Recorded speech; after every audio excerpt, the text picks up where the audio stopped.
My name is Sister Tiff, and this is my story about foster to adoption. So, my parents were an interracial couple.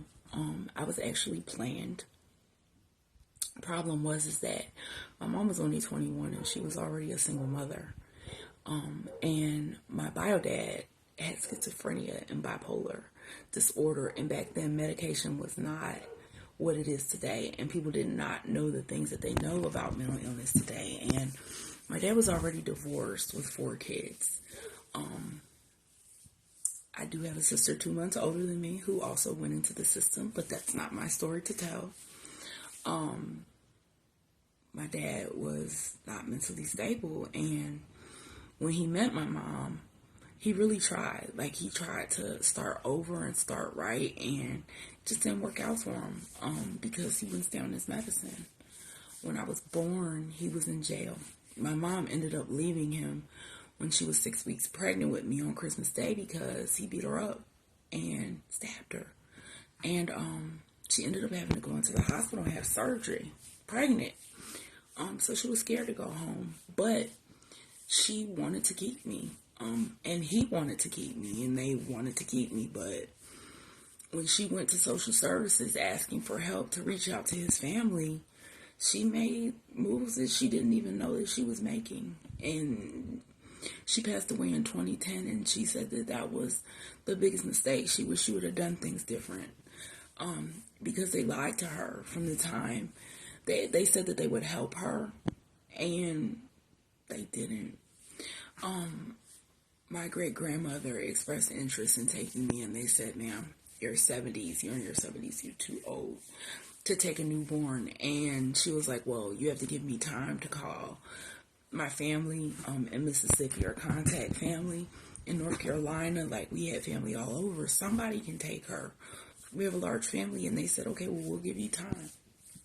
They never planned on giving them any time. My dad, when I met him, he was trying to explain to me what happened from his end. He was in jail. My dad was a drug dealer, a big one, and he was a 31-year-old gigolo. Good-looking guy. Hold on. That's my dad. He was a playboy. And that was my mom. She was pregnant with me in that photo. She passed away in 2010, and he passed away in 2019. I only sent away to get my adoption file actually a few weeks ago before being asked to do this documentary. It was messy. My dad was in jail when I was born, and they went up to the jail several times, and he was like, I'm not signing my kid over. You can forget it. And so finally, they decided they were going to trick him. They came up there and they said, here's this paper, and it's saying, you know that this is your baby, but you can't take care of her right now, and so you need the state to do it. So he said, okay, well, when I get out, can I get her? And they said, well, we have to look at your situation, yada, yada, yada. He signed it, he said. He was like, he said he was not wanting to dry bag his ex-wife because she already took my oldest brother out of foster care when they got married.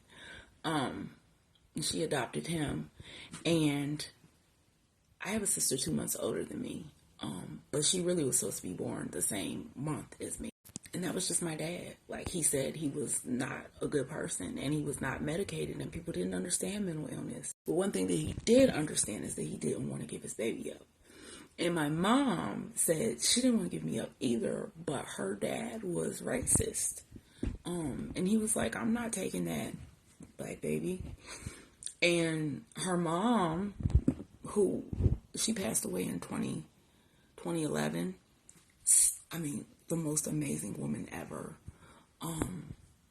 She wanted to take me, but she was just like, I live in Clinton, Michigan.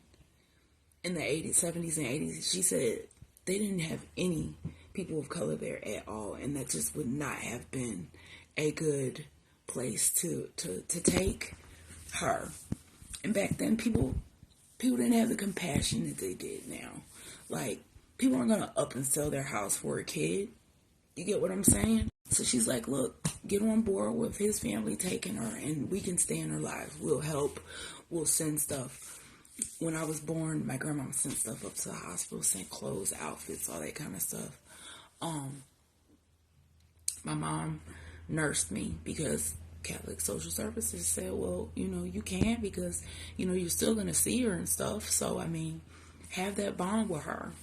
That was never the case. And my parents, they never had intentions. See, my adopted parents adopted me because they had already been married 8 years and their parents were riding them. And they did not want kids. They liked traveling. They liked going places. But at that point, their marriage had become on the rocks. And my mom said that she was cheating and he was cheating, but he was doing a different kind of cheating. My dad was seeing men behind her back. And they thought adopting a baby was going to fix it. It was going to put a Band-Aid on the situation and they would never bleed again, But that's not how it worked. They lied to my birth mom and said, we're putting her with a white family. They placed me with an African American family because they were under the assumption that my dad was only black.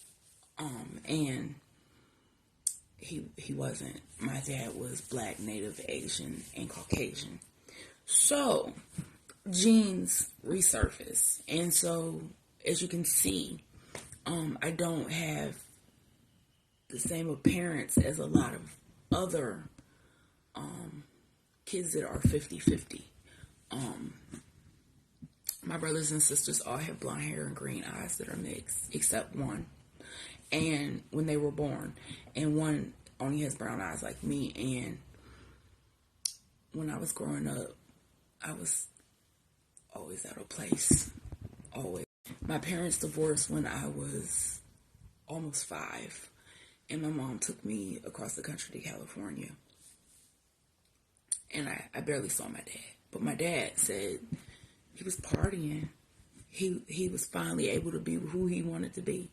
He was free of a heterosexual relationship that he didn't want to be in. Home studies don't tell you that kind of stuff about people, even though my grandmom said that my grandfather told my mom yeah. And back then, that kind of stuff was not, out there. People thought, ooh, you know what I mean? Like, so he still couldn't even actually be open about it. But he just didn't see me. He just shut me out. One time I almost died from, I had something called ITP. And I remember him coming out, but they thought I was gonna, die from it. And part of it was my mom, being a single mom, avoided taking me to the doctor. So my nose bled for like 6 hours.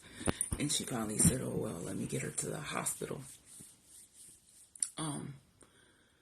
She took it out on me.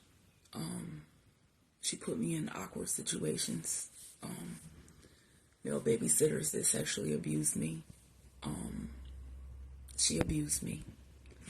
I got beat bad. And back then, if you told your teacher, the teacher minded their business. They didn't talk or say anything. I didn't know what racism was until we moved to Atlanta in 1988. Then I was moved to an all-black community, and I came to the realization that people were different colors. Because in California, no one cared, because I went to school with all different colors. They never paid much mind to it, but then I was stuck in an all-black school, and I was beat up every day. Every day. And my cousin was sexually abusing me on a regular basis. I was sexually abused from the ages 4 to about 9. And I didn't know I was adopted. Like, my parents lied to my face. They told me I wasn't. I was like this because my grandfather was. And I stopped believing it. When I was about 10, my cousin was like, you are adopted. I promise you are. And when I asked my mom and said he already told me, she said, yeah, you are.